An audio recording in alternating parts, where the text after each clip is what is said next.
Sidang lanjutan kasus dugaan korupsi proyek laptop Chromebook yang melibatkan ex-Mendikbudristek Nadiem Makarim digelar di Pengadilan Tipikor Jakarta Pusat. Sidang beragendakan pemeriksaan saksi yang dihadirkan Jaksa Penuntut Umum.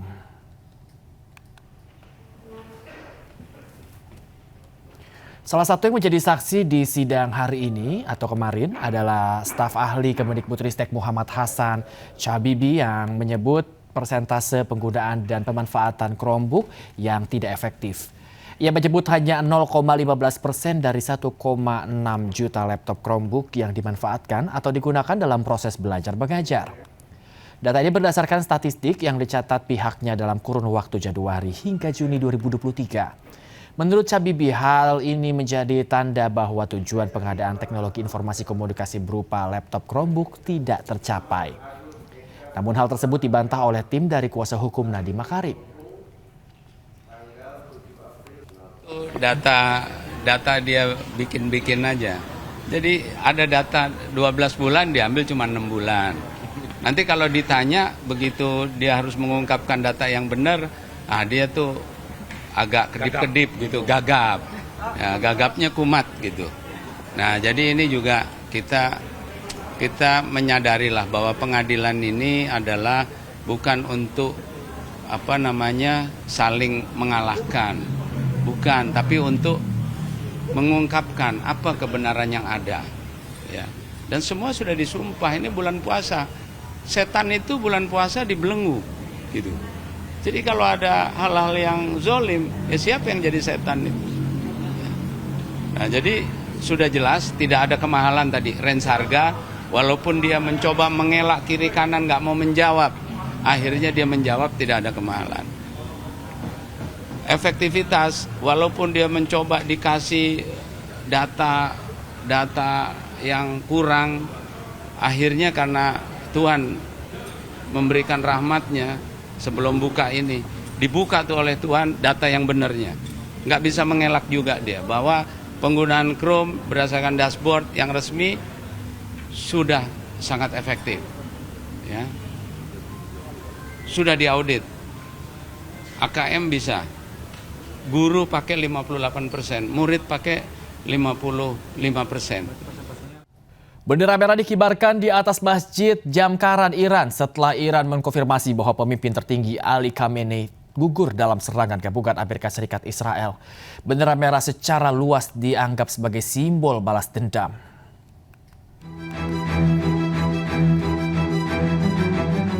Bendera merah dikibarkan di atas Masjid Jamkaran Iran. Bendera dipasang pada tiang di kubah masjid dan dikibarkan petugas berseragam sambil memegang foto Khamenei. Di Iran, bendera merah secara luas dianggap sebagai simbol balas dendam dan dikibarkan selama periode konflik meningkat. Media pemerintah Iran melaporkan kematian pemimpin tertinggi Ali Khamenei pada hari Minggu. Teheran menyatakan 40 hari masa berkabung nasional dan 7 hari libur umum saat negara bersiap untuk upacara pemakaman. Amerika Serikat dan Israel melancarkan serangan gabungan sejak hari Sabtu. Sebagai balasan, Korps Garda Revolusi Iran juga melancarkan serangan rudal dan pesawat tak berawak yang meluas terhadap Israel. Sebuah mobil yang ditumpangi 3 orang tercebur ke saluran irigasi di Lampung Timur, Lampung. Evakuasi berjalan dramatis lantaran dilakukan di tengah arus deras. Astagfirullahaladzim, piye lo, Bu? Ya aku ndredeg. Kinter kuwi piye lo? Astagfirullahaladzim. Ndredeg aku, Bu. Astagfirullah. Piye lek nolongi? Piye lo, Bu?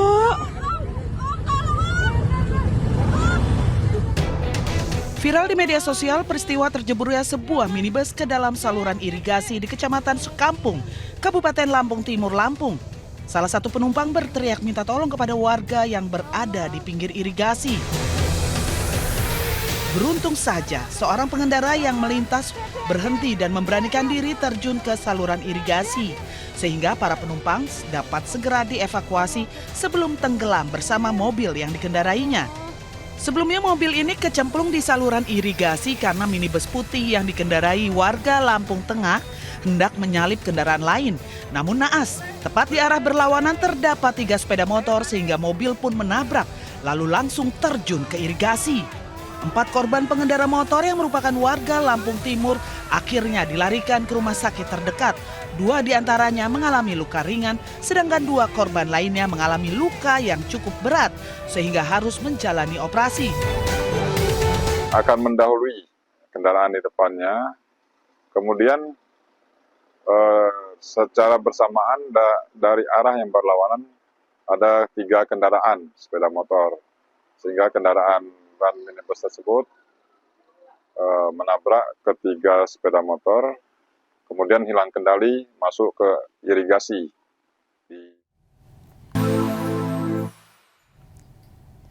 Iran dan Israel memiliki sistem pertahanan yang kuat. Meski Israel memiliki sistem Iron Dome yang kuat, namun rudal hypersonic Iran mampu menembus pertahanan Israel. Whoa, did you see that? That was fast. Look how you run. Listen to that sound. Iran memiliki rudal hypersonic Fatah yang telah diluncurkan untuk serangan balasan ke Israel. Whoa, did you see that? That was fast. Rudal ini diklaim bisa melesat sangat cepat hingga mencapai Mach 15. Senjata canggih milik Iran ini disebut mampu menembus sistem pertahanan udara modern milik negara manapun. See that? Tak hanya itu, rudal ini memiliki jangkauan hingga 2.000 km dan membawa hulu ledak seberat 1.500 kg.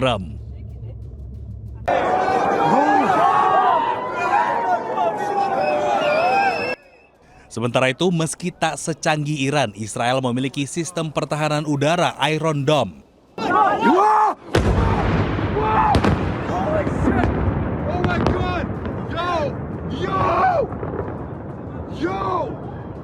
Yo!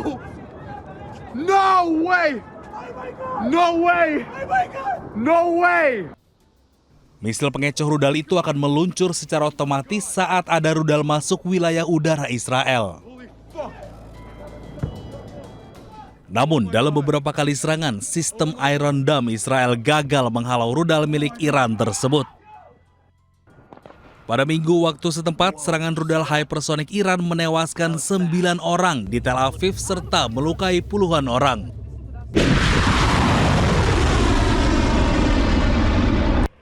Warga Israel yang tewas akibat tembakan rudal Iran telah meningkat menjadi 10 orang dengan hampir 500 orang yang terluka. 8 rumah dan tempat perlindungan bom hancur dalam serangan Iran. Mencekam sebuah gondola dengan pekerja pembersih kaca berayun ditiup angin kencang. Seorang pekerja tewas terbentur. Ada orangnya itu. 2 pekerja bergelantungan saat diterpa angin kencang di atas apartemen di kawasan Surabaya Barat, Jawa Timur. Seorang pekerja yang tergantung bahkan terbentur dinding gedung. 2 pekerja terjebak di gondola yang berayun di ketinggian 25 lantai. Bahkan petugas kedaruratan kesulitan melakukan evakuasi terhadap para korban yang terjebak. 1 orang pekerja yang bergelantungan tewas dalam insiden tersebut, sementara seorang pekerja dalam gondola terluka dilarikan ke rumah sakit. Dievakuasi melalui lantai 25. 25 ya, jadi buka jendelanya. Ya, nanti dikomunikasikan sama pemilik gedung ya, jadi mungkin nanti dinaikkan. Kondisi gondola sudah berhasil diturunkan, namun evakuasi jenazah menunggu proses olah TKP.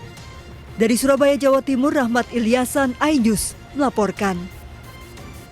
Pemirsa, seorang chef asal Prancis rela turun ke jalan membagikan takjil gratis untuk warga di kota Bandung, Jawa Barat. Sang chef menyiapkan hingga 200 porsi takjil untuk dibagikan secara coba-coba.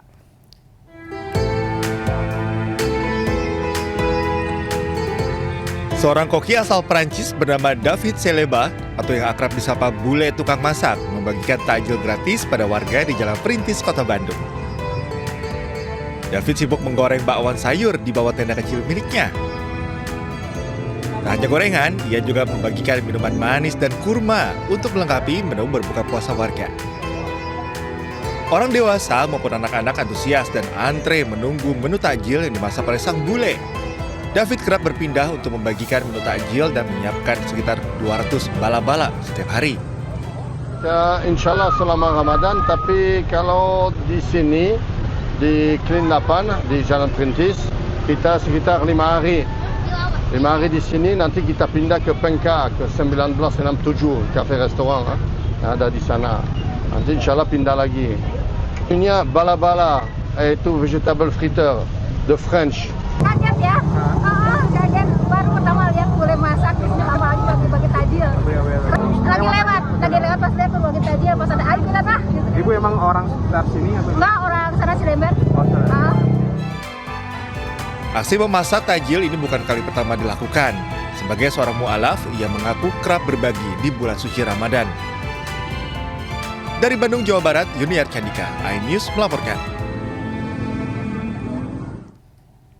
Ramadan membawa warna baru bagi pecinta kuliner di Kabupaten Jember.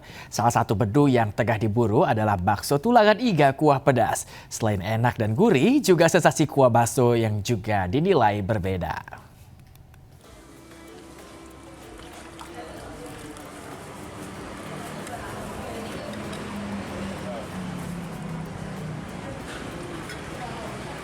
Jelang berbuka puasa, sebuah warung bakso di Jalan Citarum, Jember, Jawa Timur ini tak sepi pembeli.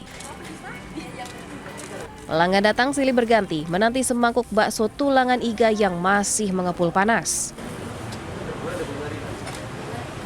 Menu ini mengandalkan potongan iga sapi yang diolah dengan teknik presto sehingga dagingnya empuk dan mudah lepas dari tulang saat digigit. Kuahnya diracik dengan cabai rawit asli, menghasilkan rasa pedas yang kuat, namun tetap seimbang dengan sentuhan manis dan gurih khas Pendalungan, perpaduan cita rasa Jawa dan Madura.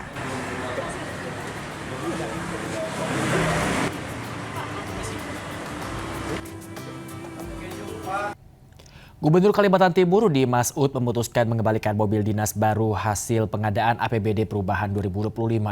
Langkah ini diambil menyikapi aspirasi dan kritik masyarakat.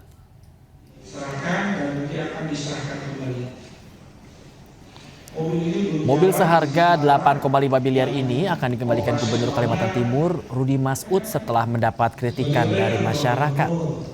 Kepala Diskom Info Kaltim Muhammad Faisal menyebut mobil tersebut belum pernah digunakan dan masih berada di Jakarta sejak serah terima November 2025 lalu. Setelah mobil diterima kembali, penyedia wajib menyetorkan dana ke kas daerah dalam waktu 14 hari. Sementara itu Gubernur akan menggunakan mobil dinas lama untuk operasional. Assalamualaikum warahmatullahi wabarakatuh. Kami ingin menyampaikan bahwa pemerintah Provinsi Kalimantan Timur memutuskan untuk membatalkan mobil dinas gubernur yang sebelumnya direncanakan. Keputusan ini kami ambil setelah mendengar dan mempertimbangkan secara serius aspirasi serta masukan positif masyarakat Kalimantan Timur. Gubernur Kalimantan Timur Rudi Mas'ud membatalkan mobil dinas gubernur senilai 8,5 miliar rupiah. Keputusan itu diambil setelah mendapat banjir kritikan dari masyarakat. Lewat akun Instagram pribadi, Rudi mengklaim keputusan diambil setelah mendengar dan mempertimbangkan aspirasi positif masyarakat Kalimantan Timur. Sebelumnya pengadaan mobil dinas ini memicu polemik lantaran nilainya dianggap tidak menunjukkan empati anggaran. Saat itu Rudi berdalih bahwa kendaraan tersebut dibutuhkan untuk menunjang kebutuhan mobilitas di medan berat dan menjaga wibawa daerah sebagai penyangga ibu kota Nusantara. Pertama adalah untuk melaksanakan kegiatan-kegiatan menunjang kegiatan-kegiatan kepala daerah. Kalimantan Timur adalah ibu kota Nusantara. Kalimantan Timur adalah miniatur daripada Indonesia. Tamu daripada Kalimantan Timur itu bukan hanya kepala daerah se-Indonesia, tetapi juga adalah dari global. Masa iya kepala daerahnya pakai mobilnya ala kadarnya? Jangan dong. Iya kan, jaga dong marwahnya Kaltim. Ini marwahnya Kaltim, marwahnya masyarakat Kalimantan Timur. Dengan adanya pembatalan resmi ini, Pemprov Kalimantan mengkonfirmasi bahwa unit mobil kini tengah dalam proses pengembalian kepada pihak penyedia atau dealer untuk diproses pembatalan secara administratif. Mengenai dana sebesar 8,5 miliar rupiah yang telah dialokasikan dalam APBD, pihak pemerintah daerah memastikan seluruh uang akan segera dikembalikan secara utuh ke kas daerah. Dana tersebut akan dialihkan kembali untuk perbaikan infrastruktur jalan umum di wilayah pelosok yang selama ini dikeluhkan warga serta program lainnya. Surat, kemudian pihak penyedia membalas surat kami bersedia menerima kembali mobil itu, maka akan dilakukanlah serah terima barang. Berarti ada berita acara serah terima barang. Insya Allah akan dilaksanakan nanti 1-2 hari ini di Jakarta. Setelah BAST selesai, baru pihak penyedia berkewajiban maksimal 14 hari untuk mengembalikan dana seperti semula.